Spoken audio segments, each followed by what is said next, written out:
Deze week is het de Nationale Recycleweek. Recycle vindt het belangrijk dat men hun elektrische apparaten inlevert bij de milieustreden. Alles wat we herbruikt hebben, die grondstoffen die we hier wel krijgen, dat moet net opnieuw maken worden. Dus alles elektrisch, dat je uit moet slopen, plastic is wegbroeken, metaal is wegbroeken, dat is een mooi stukje beter. Hier wil je naar de oude Haske, naar de wierde van ons, en dan wordt het soort bij soort al je sorteerd.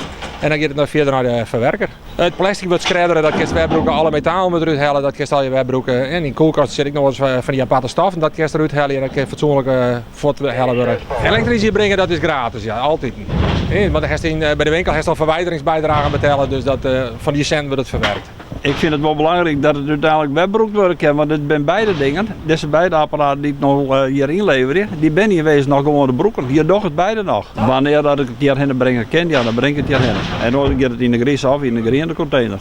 Aan de hand van acties hoop je ze de mensen te stimuleren. Mensen brengen het hierheen en dan willen ze dat het goed te plak komt, maar hij is net in de container. En daarvoor ben je vaak die acties, omdat er toch wel eens hier en daar, vooral de liedcellen, de skeerapparaten zitten tosgebasteld, die verdwijnen wel in de grieze container. En dat wil ik cent eruit te krijgen. Deze week krijgen de mensen die hun apparaat inleveren een gratis puzzel. Ja, dat zal mijn pa zeggen, hartstikke blij met wijzen, want die ben de laatste tijd een hele rond puzzel hier.